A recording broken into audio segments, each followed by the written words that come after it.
Acompáñeme, si es tan amable, al capítulo 21 del Evangelio de Lucas. Y voy a leer del verso 7 al 11. Y le preguntaron diciendo: Maestro, ¿cuándo será esto y qué señal habrá cuando estas cosas estén para suceder? Él entonces dijo: Mirad que no seáis engañados, porque vendrán muchos en mi nombre diciendo: Yo soy el Cristo, y el tiempo está cerca, mas no vayáis en pos de ellos. Y cuando oigáis de guerras y de sediciones, no os alarméis, porque es necesario que estas cosas acontezcan primero, pero el fin no será inmediatamente. Entonces les dijo: se levantará nación contra nación y reino contra reino, y habrá grandes terremotos, y en diferentes lugares hambres y pestilencias, y habrá terror y grandes señales del cielo. Hemos titulado a nuestra plática ¿qué señal hay del fin de los tiempos? ¿Qué señal hay del fin del mundo? ¿Qué señales hay de que Cristo pueda regresar pronto? Y bueno, en este primer verso, el 7, le preguntan a Jesús: Maestro, ¿cuándo será esto? Esto nos remite al verso 6 que ya hemos comentado, cuando Jesús dijo que esos edificios magníficos y las piedras que constituían el templo no permanecerían, a tal punto que no quedaría piedra sobre piedra. Y entonces la pregunta del cuándo viene inmediatamente después por parte de algunos: Maestro, ¿cuándo será esto? Así que como primer punto quisiera yo que nos preguntemos lo mismo: ¿cuándo ocurrirá esto? ¿Y por qué es importante preguntarse y por qué es importante tener una respuesta, aunque sea orientadora, aunque no sea precisa, detallada, pero sí orientadora? Porque el verso que sigue dice que muchos vendrán diciendo: Yo soy el Cristo, y otros vendrán diciendo: El tiempo está cerca. Y eso de que el tiempo está cerca, pues se ha dicho, yo creo que toda la historia de la iglesia cristiana, desde el siglo II, el siglo IV, la Edad Media, los movimientos de la Reforma, los grupos heterodoxos o sectarios que nacieron del cristianismo en el siglo XIX, como los testigos, los mormones, la iglesia adventista. Y bueno, en el siglo XX y en lo que ha transcurrido nuestra vida, hemos oído muchas fechas. Probablemente, y aunque usted sea joven, oyó de las profecías mayas del 2012, o ha oído alguna iglesia o alguna cadena de televisión o de radio dando fechas del fin del mundo, o hemos recibido noticias de grupos que se han ido a vivir aparte porque el fin del mundo está llegando. Y sí, ha sucedido innumerables veces, sobre todo el que algunas personas le pongan día, digan un mes, digan un año. Y por supuesto que la gente se queda esperando, pero no se cumple. Desde los fines de la patrística, siglos IV y V, algunos padres hablaban de que faltaba muy poco tiempo para que se acabara el mundo. Cuando más adelante llegó el año 1000 de la era cristiana, muchos decían: bueno, pues esto es el milenio, entonces ya Cristo tiene que regresar. Y se dio incluso inicio a la idea de que comenzaba una tercera era. Había sido la del Padre, el Antiguo Testamento, la del Hijo, el Nuevo Testamento, y después del año 1000 había comenzado la era del Espíritu Santo, decía un monje franciscano llamado Joachim de Fiore.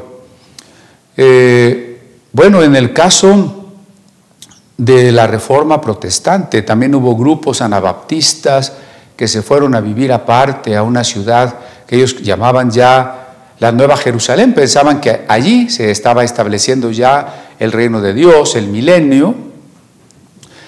Estoy pensando también en los misioneros franciscanos que vinieron a bautizar indígenas acá en las Américas y que tenían urgencia por bautizar a los indígenas porque faltaban 60, 70 años para que se acabara el mundo. Y pensaban que con la plata y el oro que se habían extraído del Nuevo Mundo se podría financiar una cruzada para convertir a los judíos y que entonces se cumpliera la palabra de que el Evangelio sería predicado en todo el mundo y entonces vendría el fin. Y bueno, cuando en el siglo XIX los testigos de Jehová surgieron a partir de su fundador, Russell, él había puesto una fecha que Jesús vendría alrededor de 1870 y todo el mundo estaba esperando el retorno de Cristo. Muchos vendieron sus casas, se fueron a esperarlo a las montañas vestidos de blanco. ¿Y cuál fue la decepción? Pues que Jesús no regresó. Bueno, entonces el grupo estuvo a punto de desaparecer, pero se planteó una nueva fecha. Y esto es algo curioso, porque no es el único caso. Yo he conocido desde 1970 y 80, los 80 del siglo pasado, y otros en este tiempo, donde sus líderes les han dado fechas del retorno de Cristo que por supuesto no se han cumplido, y la gente sigue creyendo en esa persona. Recuerdo un apóstol de Guatemala que decía que Jesús venía en octubre de 1986. Obvio, Jesús no regresó, pero los miles de seguidores continuaron con él. Otro misionero norteamericano en Latinoamérica había puesto como fecha de la gran tribulación y del retorno de Cristo 1992. Tampoco sucedió. Y bueno, por acá en México, un apóstol famoso ahí en los canales de enlace decía que efectivamente con las profecías mayas del diciembre del 2012 comenzaba la gran tribulación, que él piensa que va a durar 7 años. Pues del 12 al 21 ya son más de 7 años y no vemos el fin. Por eso la pregunta, ¿no? Los testigos de Jehová tuvieron que cambiar su doctrina. Cuando ante la decepción de muchos de los seguidores que dijeron, bueno, Jesús no regresó, se le ocurrió al señor Rutherford, continuador de Russell, que había que dar una explicación como, es que Jesús no vino físicamente, sino espiritualmente. Jesús sí regresó en 1914, que era la segunda fecha, y desde entonces Jesús está gobernando el mundo, pero espiritualmente. Oye, pero si Jesús resucitó en cuerpo y se fue en cuerpo y los ángeles dijeron que vendría tal como se había ido. Y entonces ellos tuvieron que negar la resurrección corporal. Y los testigos hoy predican una resurrección espiritual que quién sabe qué sea eso. ¿Por qué? Porque lo que encarnó fue el cuerpo humano de Jesús y lo que murió en una cruz fue el cuerpo y lo que fue sepultado fue el cuerpo y lo que estaba fuera de las sábanas que quedaron ahí tiradas era el cuerpo. Entonces, ¿cómo puede resucitar en espíritu si se murió en cuerpo? No sé qué sea eso, pero así dicen ellos porque tienen que justificar que Jesús sí regresó, pero no lo vemos porque vino espiritualmente y gobierna el mundo desde 1914. Curiosamente, la Primera Guerra Mundial se inició en 1914. Y luego vino la Segunda, y luego vino la Guerra Fría, y luego vino este deterioro moral que como una ola global avasalla el mundo, y resulta que Jesús está gobernando el mundo. Bueno, por eso es importante que nos hagamos esa pregunta, pero ¿cuándo sucederán estas cosas? Y decía yo que la respuesta orientadora la encontramos en 2 pasajes de Lucas y un pasaje paralelo de Mateo. Lucas 12:40 es un pasaje que ya reflexionamos. Todo lo que esté antes del capítulo 21 de Lucas ya lo hemos platicado. Lucas 12:40 dice, vosotros pues, está hablando Jesús acerca del siervo vigilante, el administrador, el servidor de Dios que siempre está alerta, ¿no? Y dice, vosotros pues también estad preparados, porque a la hora que no penséis, el Hijo del Hombre vendrá. Entonces Jesús está advirtiendo a sus siervos, no está diciendo, ustedes mis siervos sí van a saber, yo les voy a revelar. Está advirtiendo, siervo fiel, siervo que te mantienes vigilante, alerta. No sabes a qué hora viene tu Señor. Todo cristiano tiene que vivir una paradoja, lo que llamamos la inminencia del retorno de Cristo, que quiere decir que es posible, siempre es posible, que Cristo venga hoy. Eso es posible. Pero al mismo tiempo, tenemos que estar preparados para seguir viviendo y evangelizando y luchando contra la injusticia, como si Jesús se fuera a tardar 50 años o 100 años o mucho tiempo más. En un pasaje también escrito por Lucas, aunque en el libro de los Hechos, y es Hechos capítulo 1, dice en los versos 6 y 7, ya Jesús ha resucitado, está a punto de ascender para irse. Quizá los discípulos pensaron que si el Señor tenía que irse, tal vez se fuera unos meses, 1 año, 5 años. Ninguno pensó lo que hoy sabemos. El Señor se fue ya 2000 años. Verso 6. Entonces los que se habían reunido le preguntaron diciendo, Señor, ¿restaurarás el reino a Israel en este tiempo? Hay un concepto, ¿no?, a partir de los anuncios de los profetas, que Israel, por supuesto que Ezequiel y Jeremías y demás, tendrían que haberse referido a un Israel de corte espiritual. Sin embargo, el judaísmo de ese tiempo, del tiempo de Jesús, y el judaísmo posterior, incluido el judaísmo ortodoxo, y mucha de la corriente evangélica, interpreta que el Israel físico tendrá un reino mundial. No han captado los pasajes, las visiones de Ezequiel, que claramente apuntan a un nuevo Israel y a un reino espiritual. Y en la idea de los discípulos, de que Israel será ese centro del poder en el mundo y que entonces ellos tendrán un lugar importante, le preguntan a Jesús, bueno, pero ¿cuándo vas a restaurar el reino? ¿Cuándo vas a entregar el reino a los judíos para que dominen el mundo? Eso implicaría, por supuesto, que Jesús venga y establezca su trono y, como digo, que sus discípulos sean los funcionarios más importantes. ¿Y qué contesta Jesús? Verso 7. No os toca a vosotros saber los tiempos o las sazones que el Padre puso en su sola potestad. Cuando alguien se preocupa de más, no porque Jesús venga, eso nos preocupa porque queremos predicar antes que Él venga. Nos preocupa porque le amamos y ya extrañamos al amado y ya queremos verlo. Pero lo que no debe preocuparnos es poner fechas. Yo conocí un supuesto apóstol que con las medidas del tabernáculo que da el Éxodo, sacaba fechas y decía, es que la historia del mundo tiene que durar tanto porque el lugar santo mide tanto, etcétera, etcétera, y Jesús va a venir. Él debe haber puesto la fecha también por allá de 1995. Pero ¿qué contesta Jesús?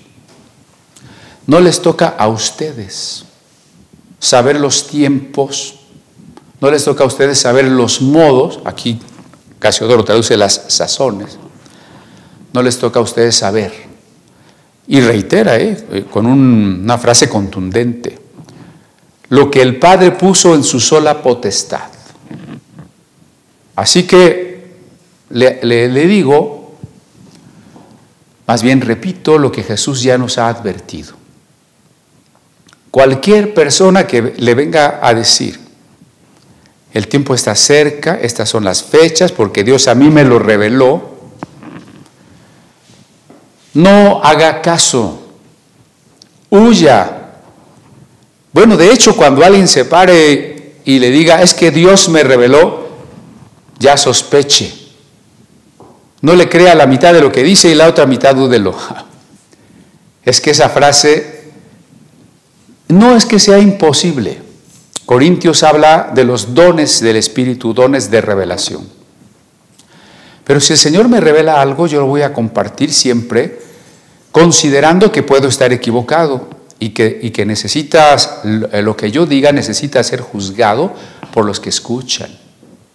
Pero cuando yo presumo de la frase, Dios me ha revelado, estoy intentando que toda la gente lo acepte así, porque eso es una revelación directa de Dios y yo soy una especie de personaje también especial que trae las revelaciones. Y no es así. Todos los miembros del cuerpo de Cristo podemos tener palabra de profecía, palabra de ciencia, palabra de sabiduría,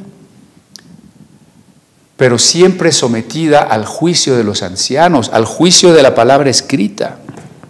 Por eso es que no acostumbramos, ni espero que usted escuchará desde este púlpito, es que a mí Dios me reveló. Cuando usted escuche eso, dése la vuelta y váyase. En cualquier lugar o de cualquier persona que lo diga. Porque aquí Jesús está advirtiendo que nadie lo puede saber y que muchos vendrán diciendo, el tiempo está cerca. No solo lo dicen así, el tiempo está cerca, lo dicen más puntual, como comentábamos, ponen fechas. Y dice Jesús, no os dejéis engañar. ¿Por qué? Porque es algo que solo el Padre ha puesto en su autoridad. Sería temerario y prácticamente sacrílego que yo pretenda saber lo que Dios ha decidido saber Él solo. Dios quiere que yo viva siempre alerta. Si a mí me dijeran, es que Jesús va a venir en 2025, a lo mejor yo digo, bueno, puedo pachanguear hasta diciembre del 2024. ¿No?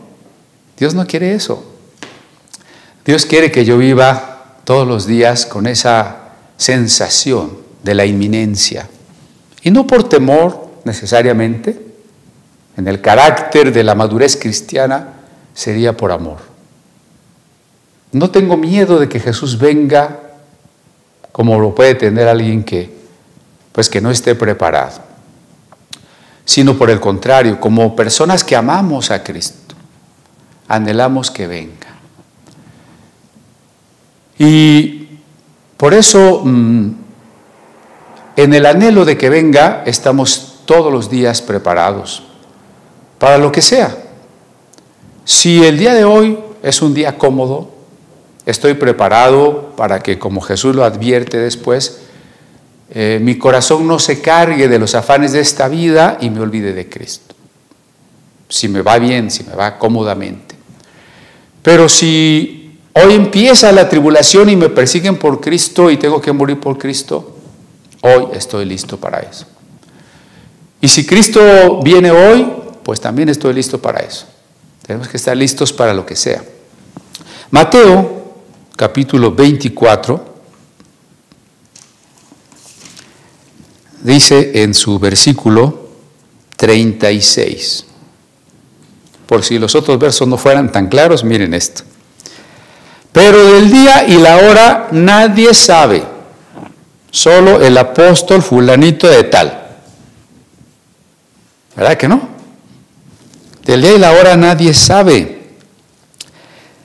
Mira qué extremo. Ni aun los ángeles de los cielos. Bueno, entonces, ¿cómo pretende saberlo un hombre supuestamente iluminado? Ni los ángeles, sino solo mi Padre. Es decir, ni Jesús, en tanto que hijo, podía saberlo. Ni los ángeles, podríamos decir, ni el Hijo lo sabe. Solamente el Padre, como lo dice el libro de los Hechos. Cosas que el Padre ha puesto en su sola autoridad. Bueno, así hemos, creo que, dado respuesta al cuándo ocurrirá esto. Pero la pregunta es también, allá en Lucas 21, ¿qué señales habrá del fin de estas cosas, ¿no? Y entonces ahora la pregunta es, bueno, ¿y qué es el fin? Cuando hablamos de el fin, ¿qué queremos decir con el fin? ¿Solamente que el mundo se va a acabar? Porque esa es una predicación sensacionalista que atrae mucha gente, que a veces no se pregunta un poco más.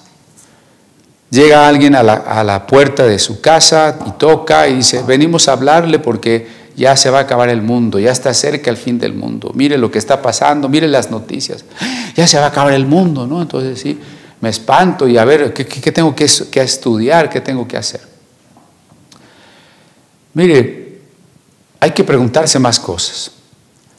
Por lo pronto, si con el fin del mundo queremos hablar de la desaparición del planeta o de la desaparición del sistema solar, tendríamos que hablar probablemente de millones de años.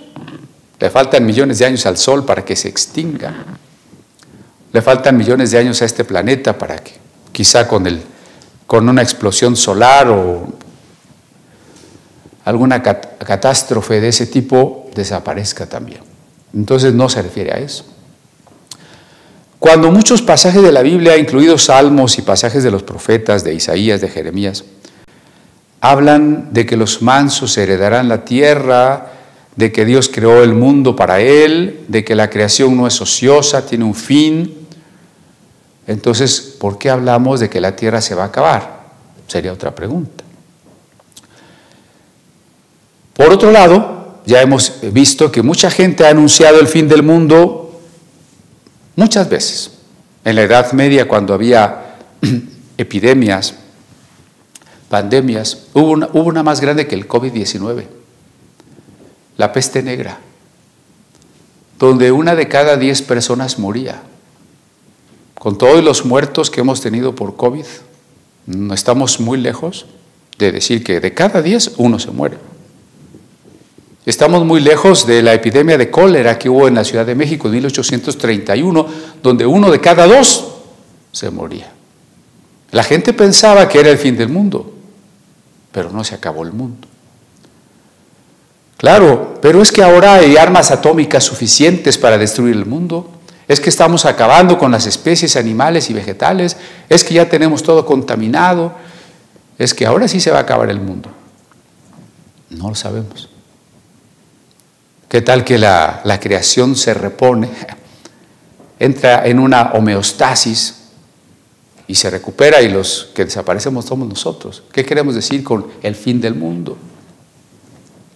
Vamos a suponer que para que se acabe la humanidad, por lo pronto digámoslo así, que para que se acabe la humanidad faltan 50 años. Bueno, yo y otros hermanos ya no estaremos aquí en 50 años. ¿Eso qué quiere decir? Que aunque el mundo no se acabe mañana u hoy, si yo me muero hoy, pues para mí ya se acabó el mundo. Entonces el hecho de estar preparados me concierne a mí en el momento actual, sea que el mundo se acabe o que no se acabe. Entonces, ¿qué queremos decir con el fin? Esa es la pregunta. Bueno, miren, la palabra fin no solo puede significar que algo se acabó en el tiempo, como en las películas, ¿no? Usted está viendo una película y sobre todo antes, porque ahora ponen muchos créditos y musiquita cuando se acaba una película, pero antes de repente aparecía el letrerito, fin. Bueno, ese es el fin, vamos a llamarle cronológico, que en el tiempo una cosa ya se terminó. Si podemos hablar del fin del mundo en sentido cronológico, sería todavía una lectura un tanto cuanto pobre. Es mejor que la palabra fin la tomemos en otro sentido, en un sentido más amplio, que se llama teleológico. Alguien dirá, ¿qué no es teológico? Bueno, teológico es una cosa, pero teleológico es otra cosa.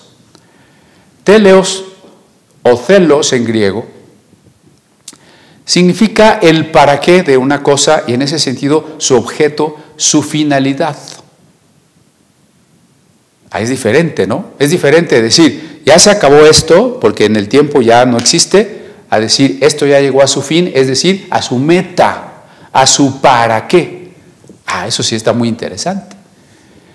Y es que la Biblia y los géneros de tipo Apocalipsis nos hablan no solo de un fin cronológico de la historia, porque efectivamente va a haber un momento en que ya no nacerán más seres humanos, en que todos los seres humanos hayamos muerto y seamos juzgados. Sí va a haber un fin cronológico. Pero más importante o tan importante y inseparable es el fin teleológico, es decir, el para qué. Dios creó el mundo y tenemos que preguntarnos, ¿y para qué creó el mundo? Bueno, es que estas reflexiones acerca del fin de los tiempos nos llevan a otras reflexiones y es correcto, ¿no? Porque para hablar del final de una película, pues tendrían cuando menos que contarnos de qué se trató la película, si no, ¿para qué vamos a saber el final o cómo le vamos a entender al final? Entonces platiquemos un poco de qué se trató la película, ¿no? Cuando hablamos del fin del mundo, de su fin cronológico y de su fin teleológico, preguntémonos también, ¿para qué creó Dios el mundo? ¿O el mundo ha existido siempre? Bueno, algunos teólogos y filósofos han debatido si el mundo tuvo un principio o el mundo es eterno. Ahora es una discusión también de los astrofísicos, ¿no? Ahí los que no quieren creer en Dios sobre todo, que quieren encontrar un mecanismo por el que el universo se autosustente de manera eterna. Pero parece que el mundo no es eterno, sino que tuvo un principio. Es decir, el momento, el instante, la millonésima de segundo en que Dios creó el universo, creó también el tiempo y el espacio. ¿Y para qué? Era nuestra pregunta, ¿para qué? ¿O por qué? Vayan las dos juntas, ¿no? Algunos se imaginan porque Dios estaba muy solito y dijo, pues tengo que hacer un mundo, tengo que hacer unos seres, unos muñequitos pequeños, humanos, angelitos, animalitos, pues para distraerme y sobre todo para que me reconozcan y digan, oh, qué grande eres Dios.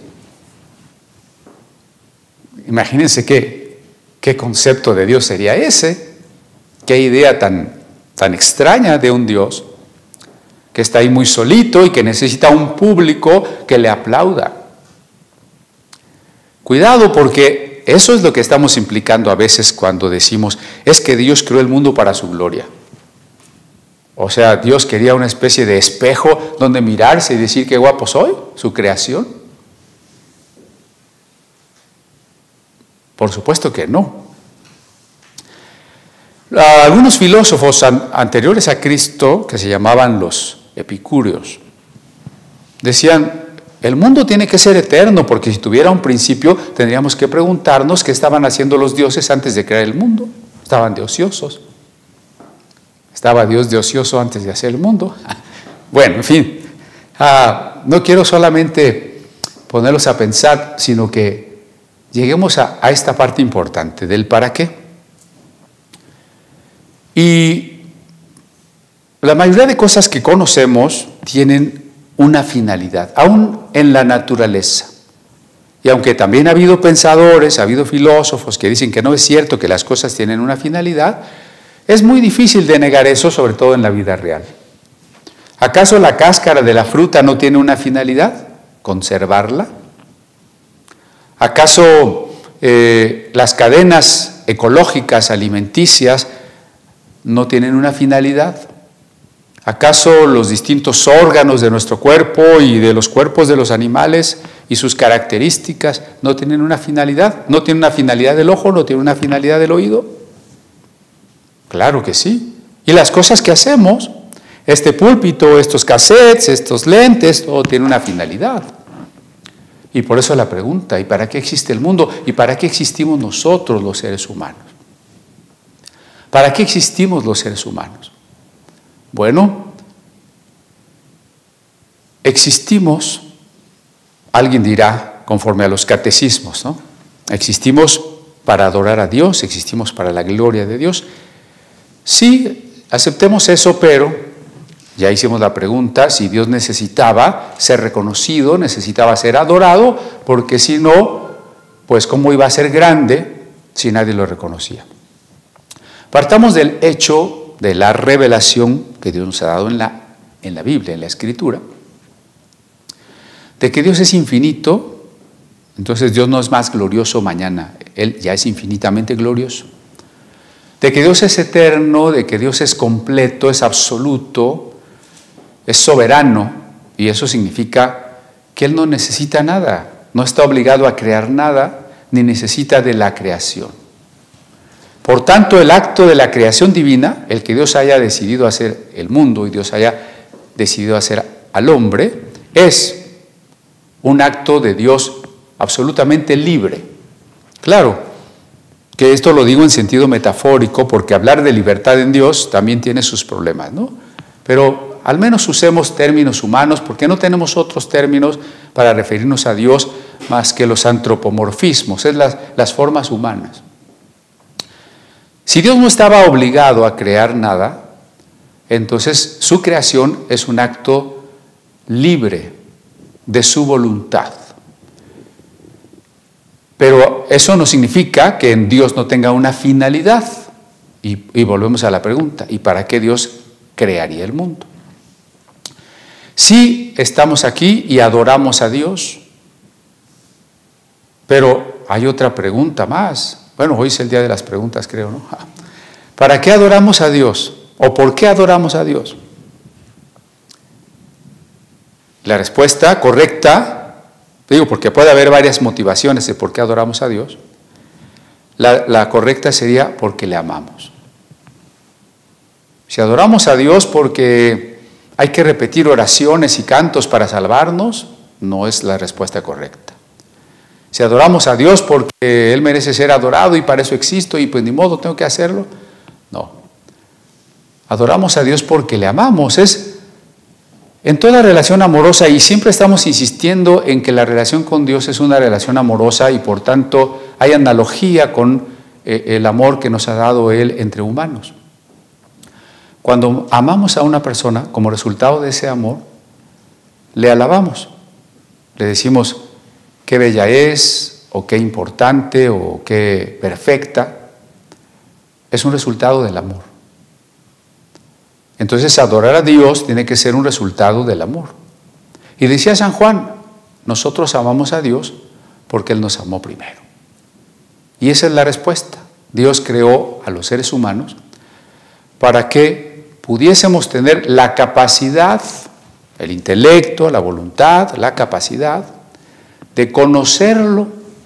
A diferencia de las piedras, de los árboles, de los pájaros, los seres humanos podemos conocer a Dios. A eso le llama el Génesis ser a la imagen de Dios. Y Dios quería que le conociéramos para que disfrutáramos de su amor y disfrutáramos de lo que Él es. Mire, nosotros disfrutamos de las cosas que Dios ha creado.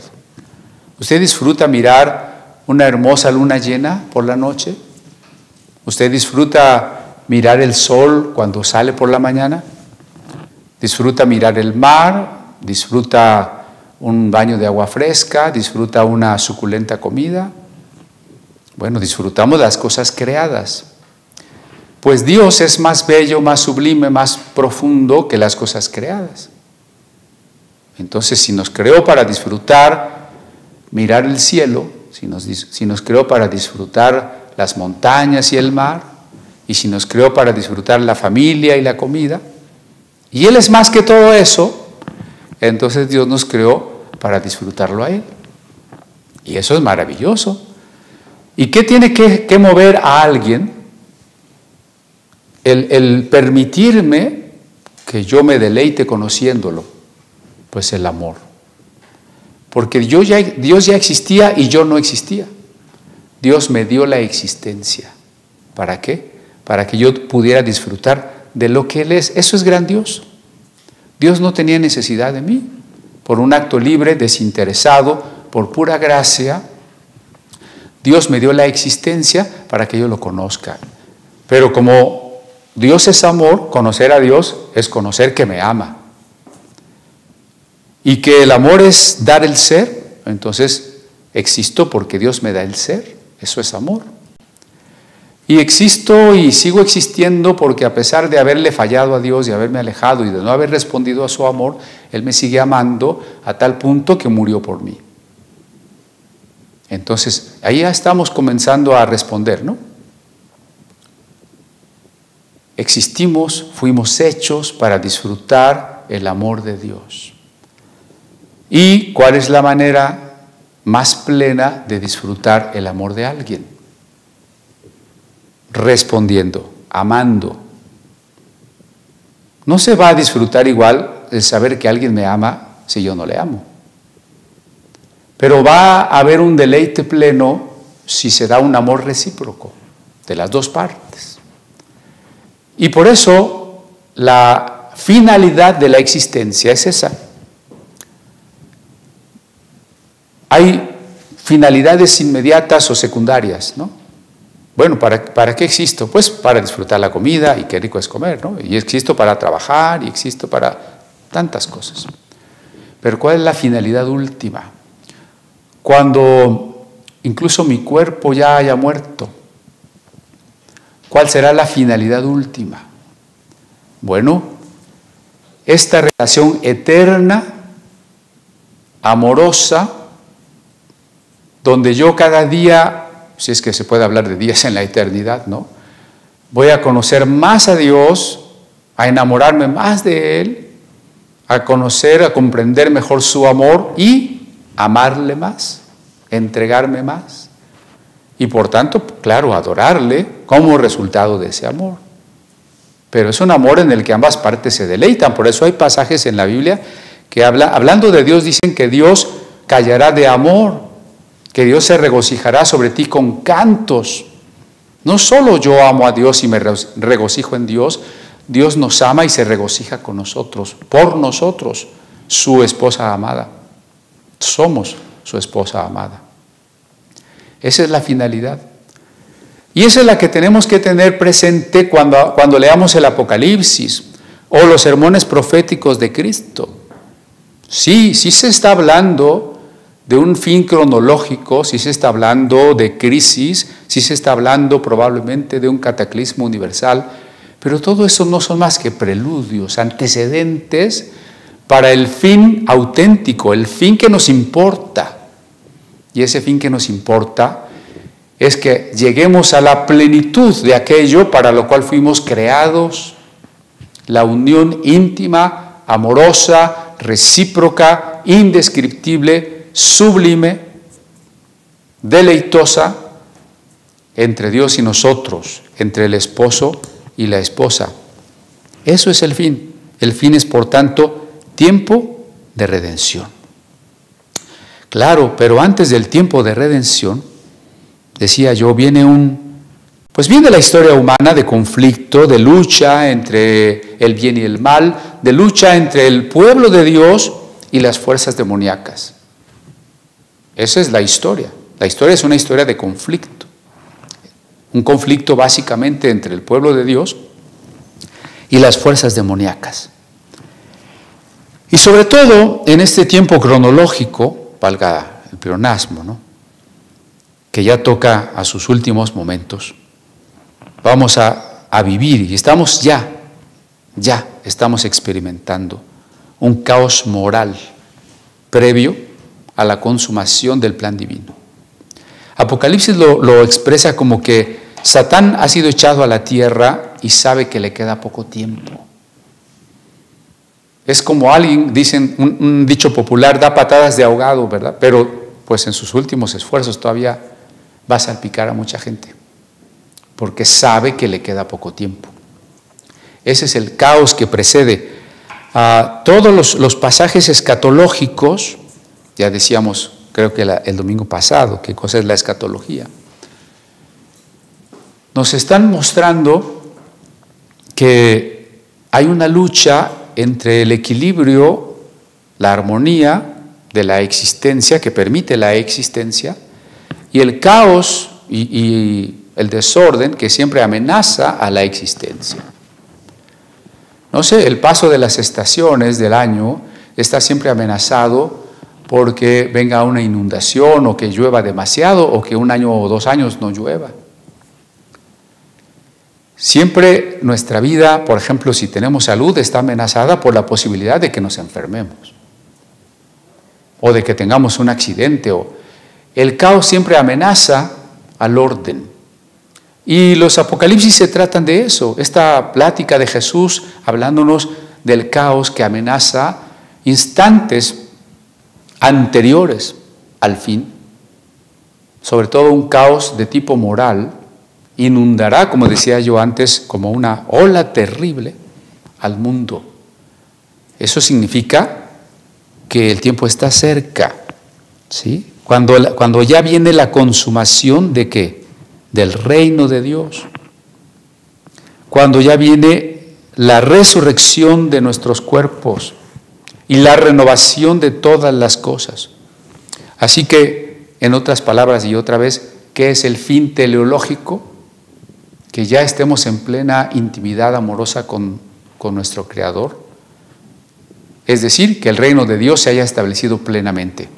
Decíamos que el tema central de Lucas es el reino de Dios.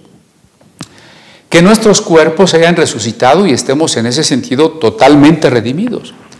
Y no solamente nosotros, sino Apocalipsis habla de cielos nuevos y tierra nueva, es decir, la renovación de todo lo que Dios creó, como en los días de Noé. Un mundo limpiado por el diluvio, renovado, el mismo mundo limpio. Así, eso es lo que esperamos como el fin. ¿Y cuál es el propósito de Dios en todo eso? No lo olvidemos, que Él ya nos amó. Nos amó desde antes de crearnos, por eso nos creó. Nos amó cuando nos dio la existencia. Nos amó aun cuando pecamos. ¿No dice Romanos? En esto se hizo grande el amor de Dios para con nosotros, en que siendo aún pecadores, Cristo murió por nosotros. No podemos olvidar el quid del Evangelio. Porque tanto amó Dios al mundo, que dio a su Hijo único. Tanto amó Dios al mundo. Entonces el propósito divino también se expresa en Efesios 5, se expresa en Apocalipsis, como la relación del esposo y la esposa. Cristo el esposo, dice Pablo, ¿no? Un gran misterio.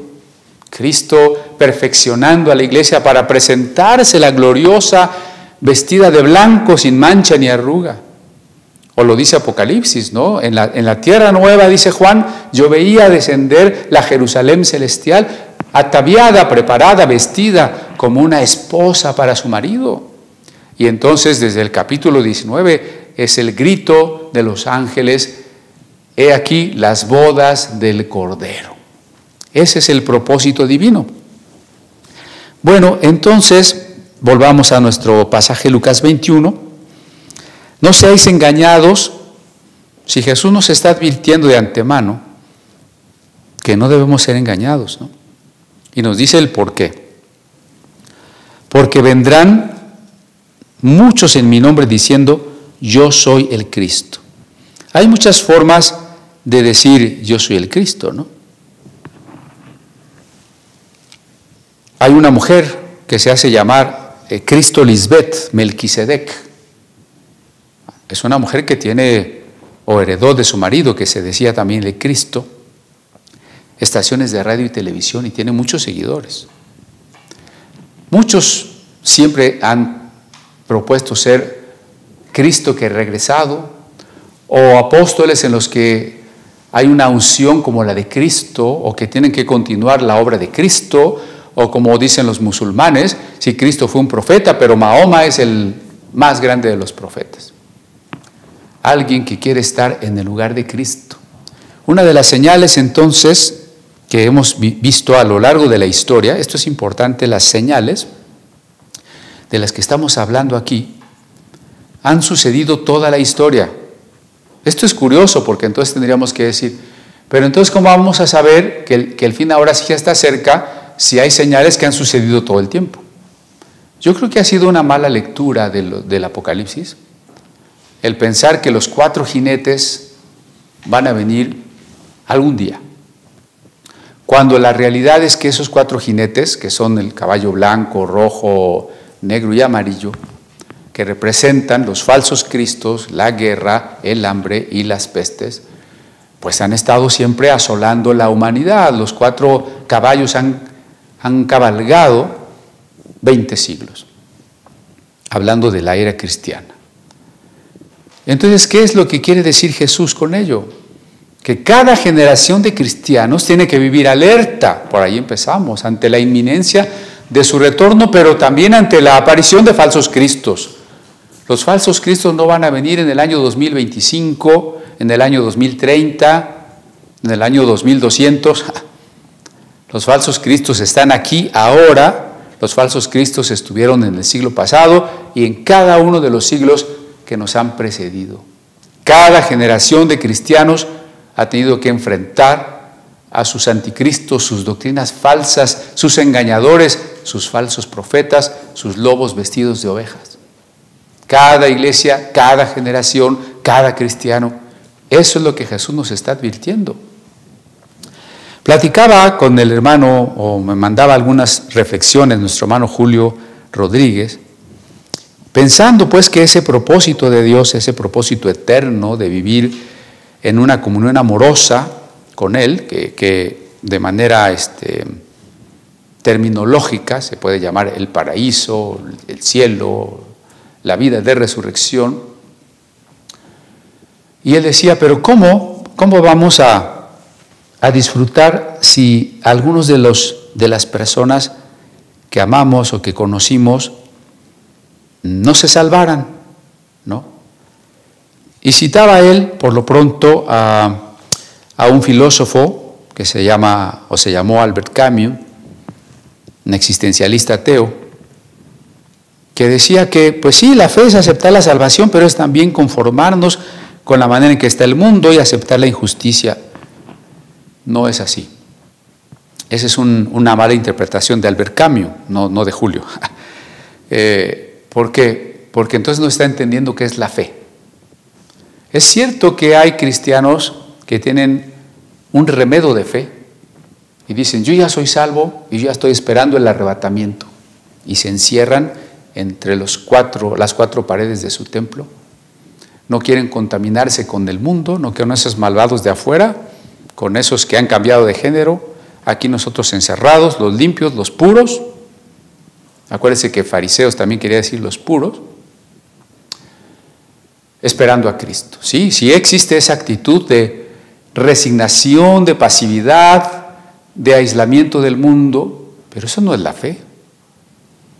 Yo creo que lo primero que hay que hacer es recuperar que la fe es la respuesta de nosotros a la gracia divina, y que la gracia divina es una gracia para todos los hombres, es una gracia a pesar del pecado. Por tanto, cuando yo digo sí a la gracia divina, yo soy involucrado juntamente con el amor y el dolor de Dios por los perdidos y en el afán de cambiar el mundo, de luchar contra la injusticia, y no con las armas perentorias y poco eficaces de la violencia o de la sola política, sino con el evangelio transformador, con el reino del Espíritu. Porque cuando aquellos discípulos le decían, Señor, ¿restaurarás el reino a Israel? Jesús les contestó, vendrá el Espíritu Santo y me seréis testigos. ¿Por qué? Porque efectivamente hay un reino. El reino ya está entre nosotros ya estamos en el reino, pero es un reino más poderoso que un reino político, que un reino militar, que un reino económico. Es un reino interior, transformador, que nos lleva al amor. Luego entonces, la fe no es lo que Camus pensaba, ¿sí? Ahí está una primera respuesta. La fe no es aceptación de la injusticia, no es pasividad. Cualquier interpretación del Apocalipsis de que es que ya está profetizado todo lo que va a pasar, ya para qué te preocupas, para qué luchas. Si hay cristianos que así piensan. Si ya está profetizado que la maldad se va a multiplicar, pues ya despreocúpate, mejor tú ponte a cuentas con Dios y que el mundo ruede. Eso no hizo Jeremías, eso no hizo Isaías, eso no hizo el profeta Elías. Predicamos, anunciamos, proclamamos, denunciamos, aunque las cosas vayan peor. Esa no es nuestra tarea, no es decidir si van a ir peor o no, sino predicar. Una actitud semejante, no lo parece, es como más sutil, pero es la misma actitud, es de aquellos que frente a cualquier problema contestan, Dios está en control. Bueno, cuando yo oigo eso, no sé si jalarme los cabellos o caerme como condorito. Primero es una pésima redacción, Dios está en control, eso no es español, perdona. En todo caso, si dice Dios tiene el control, bueno, ya es más correcto gramaticalmente, no teológicamente. Así que cuando oiga Dios está en control, asústese, ¿no? Pero entonces, ¿qué quiere decir eso? Hermanos, oremos por los perseguidos, nuestros hermanos indígenas allá en Chiapas. Dios está en control. O sea que no oremos, no ayudemos, no protestemos, no. Dios está en control.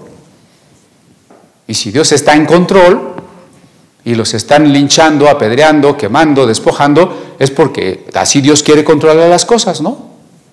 O porque Dios ordenó que así les hicieran eso. Ese Dios que usted tiene, bueno, espero que no sea usted, no es el de la Biblia. Por tanto, no es el mío tampoco. Dios es un Dios que nos ha dado libertad y permite la libertad del hombre. Por tanto, el mal que sucede en el mundo tiene como causa al hombre, no a Dios.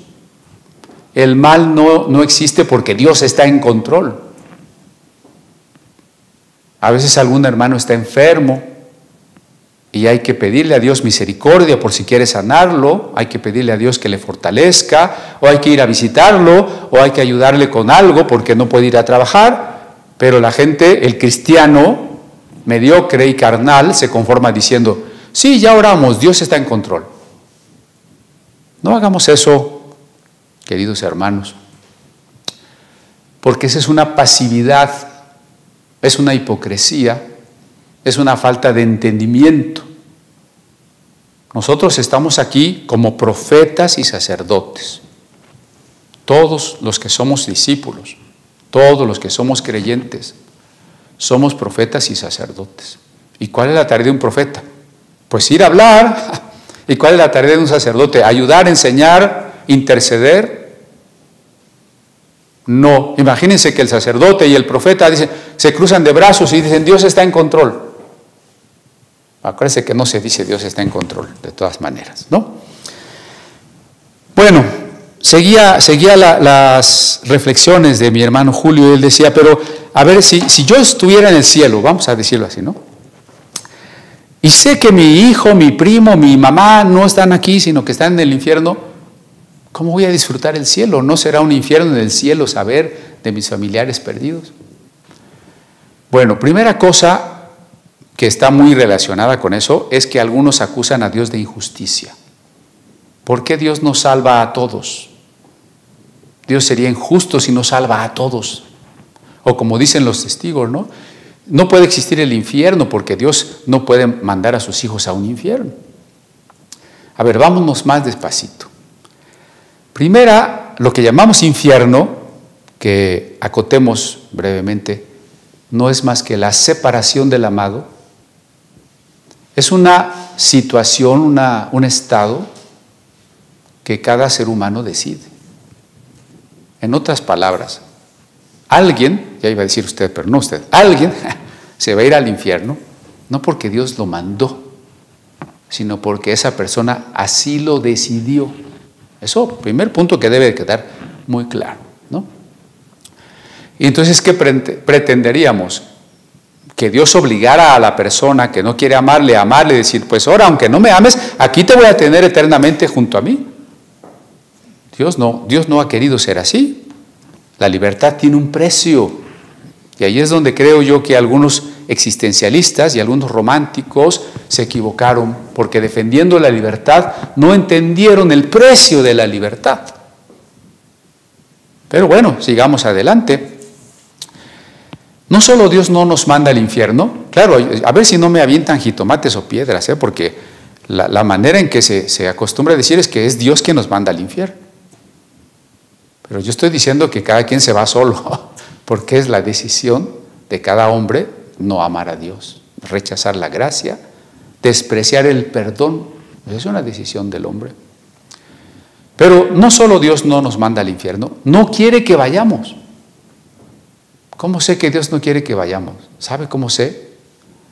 Porque tanto amó Dios al mundo que dio a su Hijo. Si Dios nos quisiera mandar al infierno, hubiera permitido que lo más preciado de su ser eterno y glorioso, que es el Hijo, encarnara, fuera despreciado, humillado, asesinado. Nosotros amamos a nuestros hijos. ¿Cuánto amará Dios a su Hijo? Si nosotros no nos ofrendaríamos por alguien que no quiere, menos ofrendaríamos un hijo. ¿Por qué Dios ofrendó su Hijo por unos enemigos de Él que no querían? Pues porque nos amó tanto, o en otras palabras, como lo estoy diciendo, Dios quería evitarnos la condenación, la separación eterna de su amor. Quería evitarlo tanto, tanto, que dio a su Hijo. Entonces, ¿Dios quiere mandarnos al infierno? Pues la respuesta es clarísima. No, si quisiera, no hubiera muerto por nosotros. Y ahora, si Dios no quiere mandarnos porque dio a su Hijo, entonces es claro su amor. Es claro lo que Él quiere hacer por nosotros. Cuando alguna persona se condene, no será nunca por la injusticia divina. En todo caso, el haber usado la libertad y habernos condenado nosotros mismos no es más que una consecuencia de separarnos del ser, el ser con mayúscula, que es Dios. Dios es la vida, Dios es la luz, Dios es el amor, Dios es la justicia. Y entonces el que se separa de estas cosas, pues si se separa de la luz, está en la oscuridad. Si se separa de la vida, está en la muerte. Si se separa del amor, está en la soledad. Si se separa de la justicia, está en la injusticia.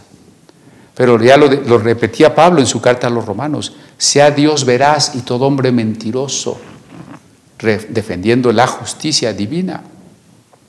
Yo no sé si en la vida eterna tendremos conciencia de los que no se salvaron. No lo sé, puede ser que sí, no lo sé. Porque en la historia de Lucas 16, el rico que estaba en el infierno alzó sus ojos y vio a Lázaro salvado, pero no dice que Lázaro vio al rico en los tormentos. Eso en sentido inverso no lo dice.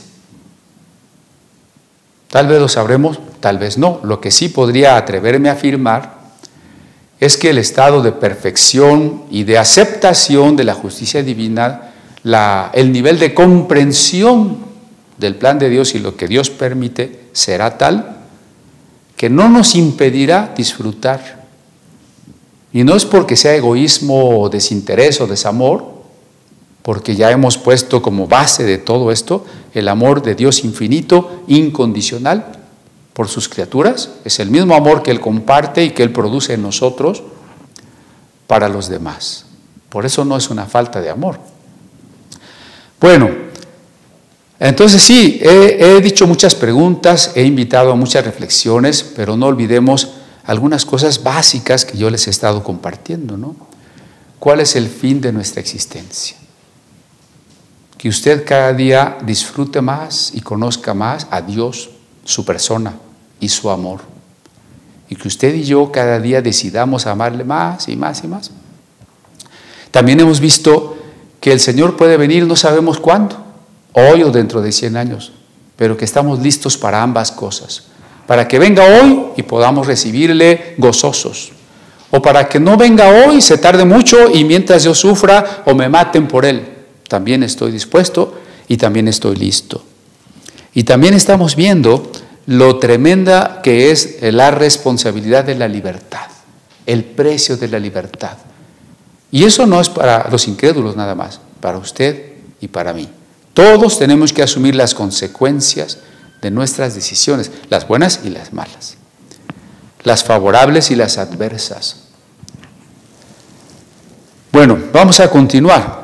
¿Cuál será la señal? Bueno, en realidad hay varias, ¿no? Aquí en el verso 8 ya vimos falsos cristos que dirán que vienen, que son Cristo o que vienen en el nombre de Cristo y que nos quieren convencer diciéndonos que el tiempo ya está muy cerca.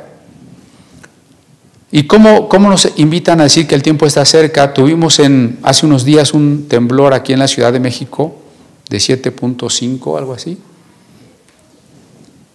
Y bueno, como ese, otros terremotos y huracanes en diferentes partes del mundo, sequías, inundaciones.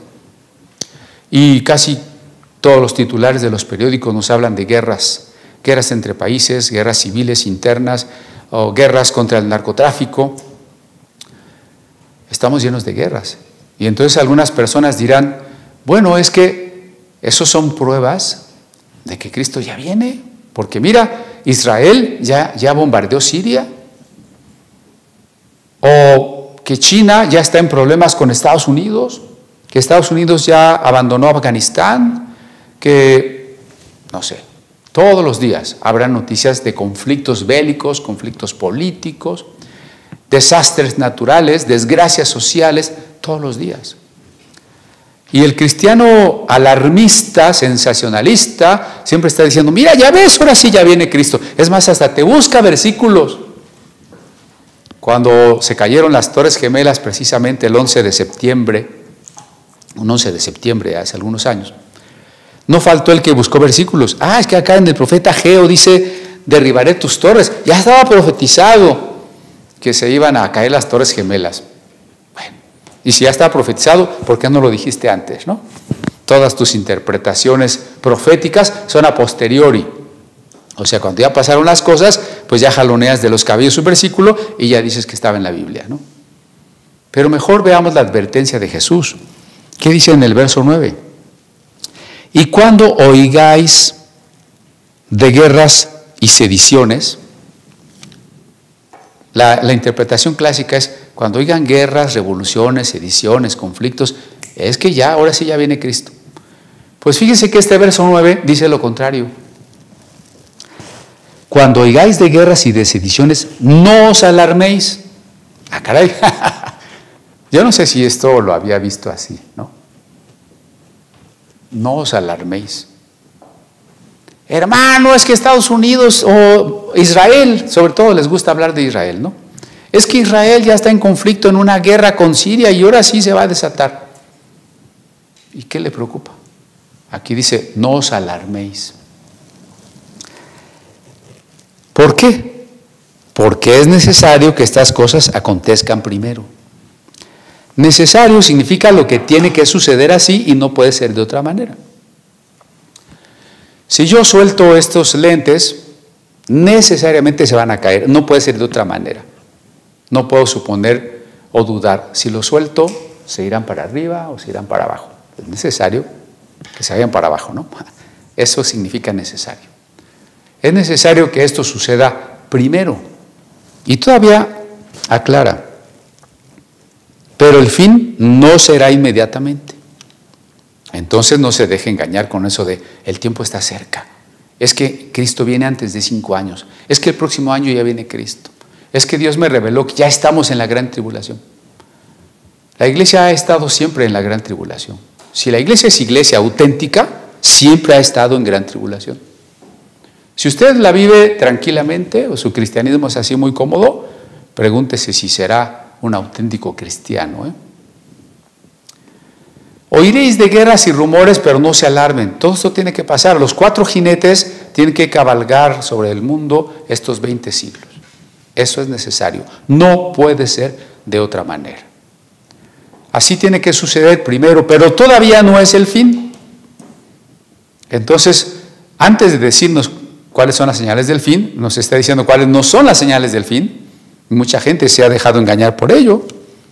Sí ha habido terremotos últimamente, pero si pudiésemos mirar unas estadísticas de los terremotos en la historia, vamos a ver que siempre ha habido. Y siempre ha habido un número semejante de terremotos y algunos de escala o de grado en la escala mayores que los que nos ha tocado vivir. Hasta erupciones de volcanes que han sepultado ciudades enteras. ¿Y qué? ¿Era el fin? No es el fin. Cuidado. Entonces les dijo, se levantará nación contra nación y reino contra reino. En este tiempo de globalización en que el mundo a veces piensa que ya se va a unir y que está haciendo tratados de libre comercio, y pues no ha podido evitar, ni podrá evitar, que los países se sigan peleando unos contra otros y que dentro de una misma nación se peleen todos los grupos que antes pertenecían a esa nación.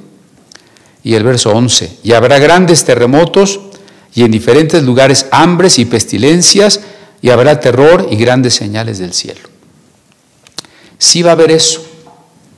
Bueno, no va a haber, ya hay y ha habido. Eso es lo que quisiera dejar claro, ¿no? Ha habido desastres naturales y políticos a lo largo de toda la historia de la Iglesia, sí, por supuesto. ¿Y eso nos autoriza a poner una fecha al retorno de Cristo?